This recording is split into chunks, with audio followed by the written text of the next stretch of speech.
Hello and welcome to this edition of FYI Weekly, your official source for City of Greensboro news and information.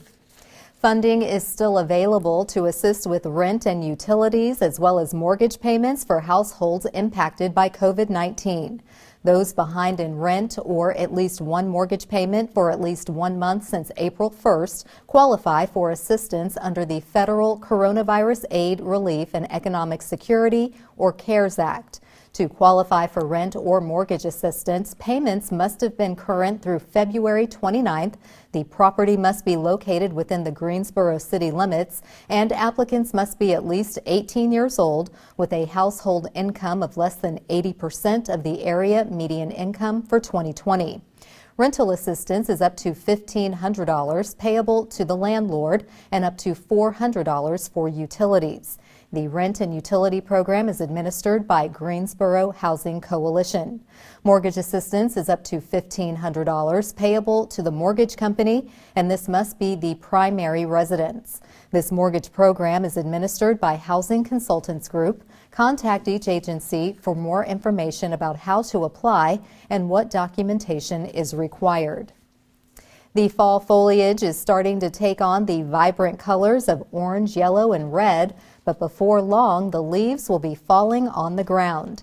The city's first round of loose leaf collection will kick off on Monday, November 9th, ending on Wednesday, December 23rd. The schedule is subject to inclement weather delays. The second collection window starts on Tuesday, December 29th, ending in the new year on Friday, January 29th. To ensure a successful collection season, property owners should do the following. Rake leaves to the edge of your yard behind the curb. Do not pile leaves in the street or on the sidewalk. Remove any sticks, rocks, and other debris that may damage city equipment. Do not park vehicles on, in front of, or near a pile of leaves. To determine when crews will reach your neighborhood, check the interactive map on the city's website. The city also offers yard waste collection year-round on regular trash collection days. Leaves can be placed in clear plastic bags or a plastic or metal garbage can. The city repurposes the leaves into compost, which is used to fertilize city gardens and landscaped areas. The public can purchase the compost for $20 per truckload at the White Street landfill located at 2503 White Street. For more information about loose leaf collection, visit the city's website. The city has added another glass recycling drop-off location at the new retail location for reconsidered goods, which is located at 4118 Spring Garden Street. Glass bottles and jars are no longer collected in the Greensboro's residential recycling program. Residents who want to continue recycling glass may take empty and clean glass bottles and jars to the blue recycling carts at one of the following drop-off sites: Fire Station 19 on Downwind Road, Fire Station 61 on West Vandalia Road, First Presbyterian Church on West Fisher Avenue, Glenn McNary Library on Lake Jeanette Road, Kathleen Clay Edwards Library on Price Park Drive, Leonard Recreation Center on Ballinger Road, McGirt Horton Library on Phillips Avenue, Medford Service Center on Patton Avenue, Solid Waste Transfer Station on Burnt Poplar Road, White Street Landfill on White Street, and again, reconsidered goods on Spring Garden Street. Glass from these locations is combined with glass collected from local bars and restaurants and recycled into new glass bottles and jars. For more information about Greensboro's recycling residential program, visit the city's website. In an effort to help each of us improve our quality of life, the city developed a partnership with Cone Health to share a series of brief and informative videos designed to inspire you to make better choices when it comes to healthy living. Let's take a moment to check out today's News for Your Health. 70% of Americans say they want to die at home, and in reality, 70% of Americans die in hospitals and facilities.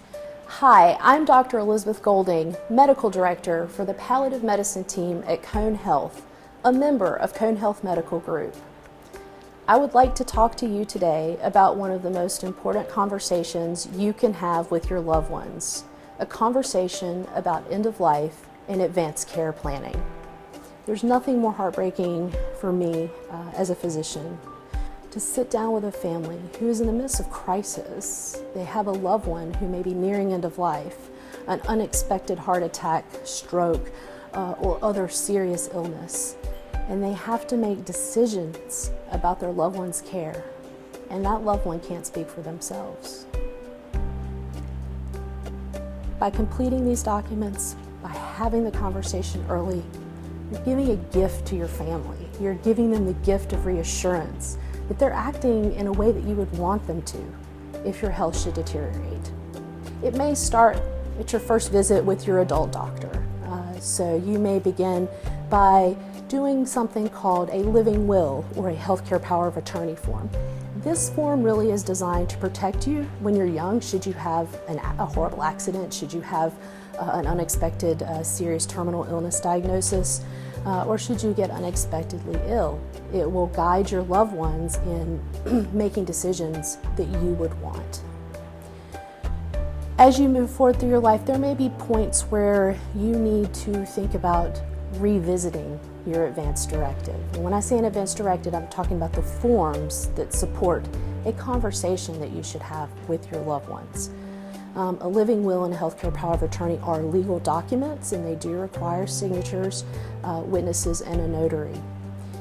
As you move forward at certain points in your life, maybe even when you renew your driver's license, or as you age, perhaps if you have a hospitalization, or maybe even your job changes. Maybe you are involved in a high-risk job.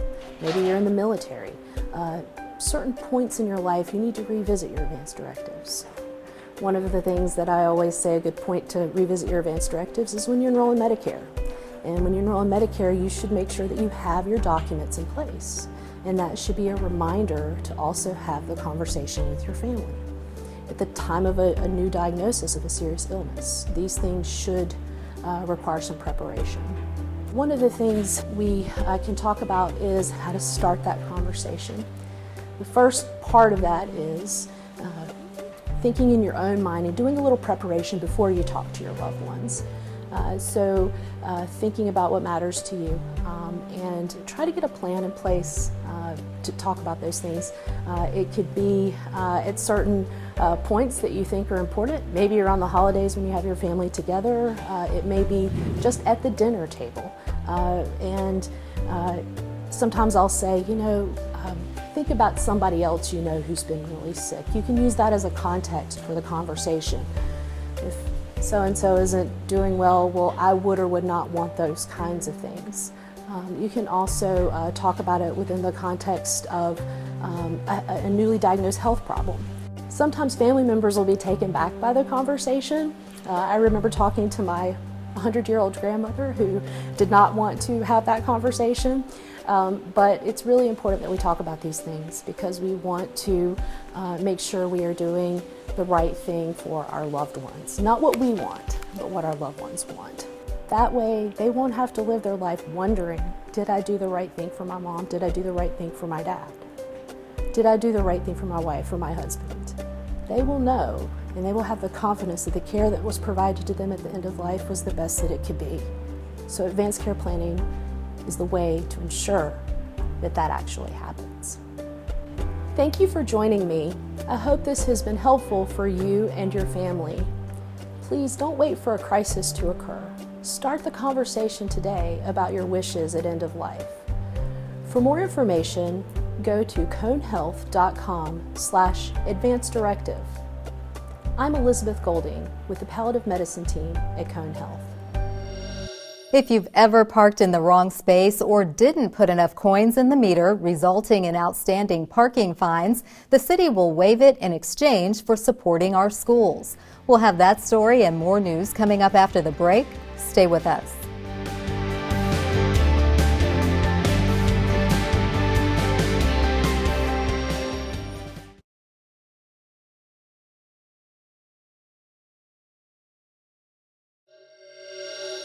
Welcome back to FYI Weekly. The City of Greensboro is accepting new and unwrapped school supplies or cash donations to support the Guilford Education Alliance, or GEA, teacher supply warehouse. This will count as payment for parking ticket fines until December 15th. However, the offer does not apply to handicap parking violations. The city will donate all supplies to the warehouse, which allows Guilford County school teachers to shop for items at no cost up to 4 times a year. Greensboro City Manager David Parrish says this was a very successful program in 2019. Even though our school year looks a little different this year, now more than ever, our community needs to pull together and support each other as best we can. We are thrilled to partner with the Guilford Education Alliance again. Supplies or cash donations must be equal to or greater than the parking fine amount. Bring supplies and receipts to the parking office located in the main lobby of the Melvin Municipal Office Building. Cash donations can be made on the GEA website. The parking citation number must be included on the GEA donation form to ensure parking fines will be canceled. Please note the parking office cannot accept cash donations directly. The Greensboro Parks and Recreation Department will open its after-school program at Lindley, Brown, Leonard, Lewis, and Griffin Recreation Centers. This is for children ages 5 to 12. Space will accommodate 8 to 15 children to adhere to health and safety guidelines. The weekly cost is $30 per child.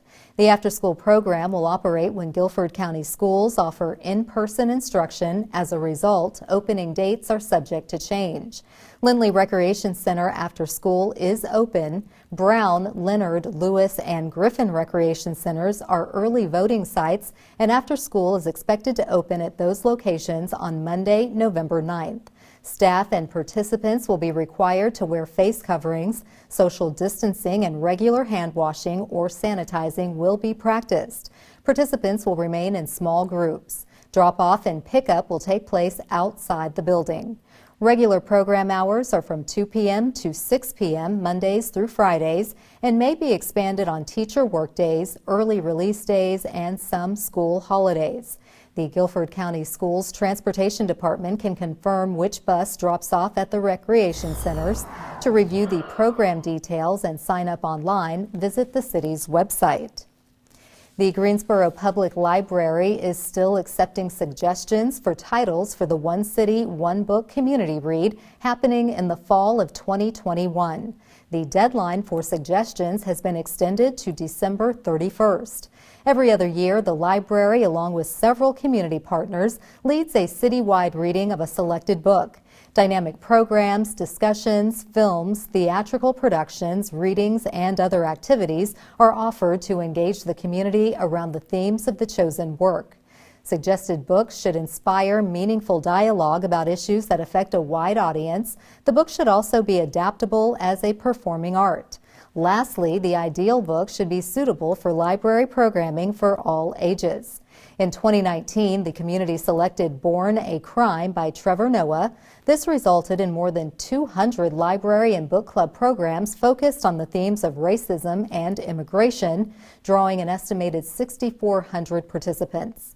Suggestions for the 2021 One City, One Book title can be directed to Beth Sheffield, who heads up the library's adult programming.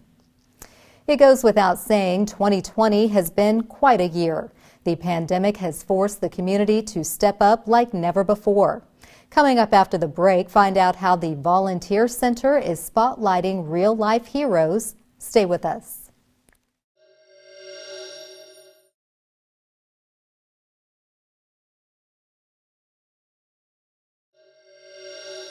Welcome back to FYI Weekly. There has been no shortage of volunteer opportunities for those who respond to the monumental needs created by the coronavirus. Without hesitation, ordinary people sprung into action, accomplishing extraordinary acts of service. Joining me now to talk about how these real-life heroes are being recognized and revered is Heavenly Walker. She is the co-chair of the Volunteer Center's 2020 Fundraiser Gala. Welcome, Heavenly. Thank you for joining me. Thank you, Carla. Thank you for having me. Absolutely. Tell us about the work done by the Volunteer Center and its impact on our community. Sure. The Volunteer Center is everything volunteerism. So whether it is bringing together individuals or families, friends, groups, and corporations, we bring them together so that they can do some volunteer opportunities, work together, and give back to their community. As far as the impact, it is organic. What we do is we like to help individuals connect with their passion. And since March, especially during this pandemic, we've helped mobilize over 40,000 acts of volunteerism, which also resulted in an economic impact of $1.8 million. Absolutely amazing. So obviously we know volunteers are just the core of so many things that we do. Why is it so important for the Volunteer Center to recognize the volunteers in our community? It's very important because volunteers, they are the heart and soul of our community. They're selfless. They get out there and they get the job done. And as you know, during this pandemic, I mean, I feel like that's just going to be a repeated thing here, but we've seen so many people just step up to the occasion when no one else could, and they don't do it for the recognition. And we definitely want to make sure that they can get what they deserve, and that is that recognition. Absolutely. So that brings us to this year's fundraising event. Tell me, how is it different from previous years because of COVID? Okay. So, well, even before COVID, we had decided that we normally was a luncheon. It was a volunteer recognition luncheon, and we wanted to step it up a bit and make it into an evening gala. So we wanted to have like great food and music and a live auction. Now, because of coronavirus, we are now going to be doing that virtually. Okay. So when people actually tune in to this virtual experience, what are they going to see? Well, they're going to see a couple of different things, but we're going to still give some teasers, things that might lead into what we're doing next year. But they will just tune in on either Zoom or on our Facebook page. They can also go to our website, and they'll be able to tune in for a pre-show that starts at 6:30. All of this is held on November 5th. And they can just expect to have a good time. Okay. Well, I'm so glad that so many groups such as yours and others throughout the community have not allowed COVID to halt everything to a complete stop, and we do want to make sure that we can continue to try to get as many dollars as we can to keep this good work going. So obviously, if it's an awards ceremony, you have categories of these awards. What types of awards are you presenting? So we have several awards. First is the Volunteer of the Year Award. Then we also have the Emerging Youth Award. We have to honor our COVID heroes, of course. Nonprofit of the Year, which is presented by the Guilford Nonprofit Consortium. We have the Nonprofit Program of the Year, the Corporate Volunteer Award, as well as the Sharon Horde Lifetime of Service Award. Wow. So I love how it kind of gives you a spectrum of the entire community and different ages. I think it's wonderful you're acknowledging the COVID frontline workers, but also youth, because we do want to encourage our young people to be philanthropic. Yes. So you did mention a little bit of what you thought you were going to offer at this year's event. Is that somewhat what you have in store? Have you started planning for 2021? We have started planning for 2021. We hope to be able to have these festivities in person. So some of the things that you're going to see for this year's event, we're going to tease with some of the gala attire that we hope that we'll all get to wear next year. We're going to do a small scratch-off surprise auction instead of a live auction, which we're expecting to also have in 2021. Okay, well, I'm excited. I love the Volunteer Center, what it represents. Absolutely. It's and great. As I said, it's that opportunity to not only recognize the hard work of volunteers who are so selfless, but also bring our community together, especially now when we need some form of feeling like community when we've been so socially distanced. Absolutely. Well, Heavenly, thank you for taking time to tell us about the Heart of the Community Gala. And I know it will be a huge success, so do come back and let us know how much money you raised. I sure will. Okay. Thank you so much. Thank you. Stay tuned for some useful information about Greensboro as we tell you something about the city. That's coming up after the break. Stay with us.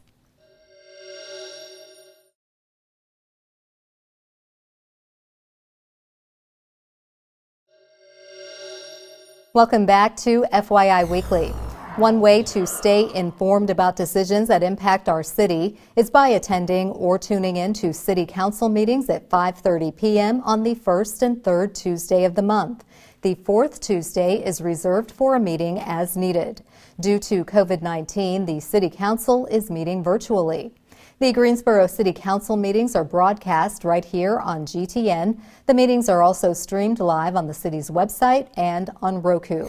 City Council meetings usually take place on Level 2 of the Melvin Municipal Office Building located at 300 West Washington Street. To review the council meeting schedule and agendas, please visit the city's website. Here's an opportunity to learn a little something about the city. Creative Greensboro is accepting applications from individuals and organizations who want to occupy space at the Greensboro Cultural Center for free or reduced cost. This falls under two programs, the Creative Activation Partners, or CAP, and GROW, which stands for Greensboro Residency for Original Works. Creative Greensboro is interested in providing space for programs different from what is currently being offered at the Cultural Center. Occupants should focus on engaging communities of color, low-income individuals, or the disabled. CAP is a space rental program designed to provide low-cost, hourly access to the music rooms, dance studios, theater, and conference room for arts and cultural programs. GROW provides a free space to produce new and original works that encourage visitation and public engagement. Occupants will have access to the 800-square-foot exhibition and performance space at the Davie Street entrance for a total of 1 to 4 weeks. Applications will be accepted on a rolling basis beginning in January 2021. For more information and to apply online, visit the Creative Greensboro website. Coming up after the break, we'll showcase our department spotlight, but first we have an important message about COVID-19.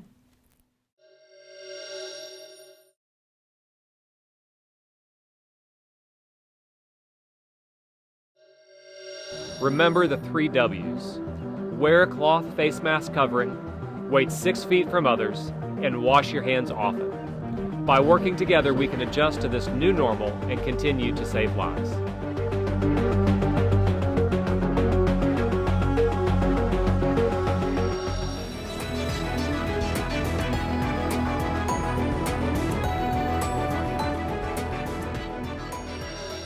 Welcome back. The City of Greensboro has more than 20 departments and several divisions committed to serving you, our residents and visitors. Let's go behind the scenes in our department spotlight. As in previous election years, the Greensboro Transit Agency, or GTA, remains committed to its Move to the Polls campaign designed to remove transportation barriers for residents who want to vote. The Move to the Polls campaign will provide free transportation for all registered voters in Greensboro. GTA is joining its peer transit agencies across the nation to offer free fares during early voting, which ends on October 31st, as well as on Election Day, Tuesday, November 3rd. The Move to the Polls campaign includes a free, nonpartisan voter guide, which can be downloaded from the election station webpage at ridegta.com. Straight ahead on the other side of the break is this week's Way to Go GSO shout-out. Stay with us.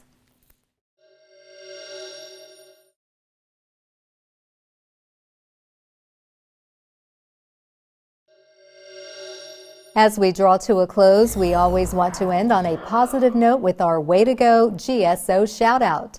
This week's shout-out goes to Vision Zero Greensboro. In partnership with John Klopp State Farm Insurance Agency, cash prizes were presented to 9 student art and essay contest winners. The elementary, middle, and high school students helped promote transportation safety in a short essay or visual arts as part of the What's Your Safe campaign. Their work will be showcased on the city's social media platforms over the next several months. Please remember, as more places continue to open, wear your face covering, wait 6 feet apart, and wash your hands often. That concludes this edition of FYI Weekly, but you can easily stay connected to the latest city news by linking to us on Facebook, Twitter, YouTube, and Instagram. Alexa users can subscribe to our 5-minute flash briefings, which airs on 90.1 FM. Be sure to download our weekly podcast, Talk City Greensboro, and now GTN is streaming on Roku. For all of us here at the City of Greensboro, thanks for watching, and we'll see you next time. Have a happy Halloween.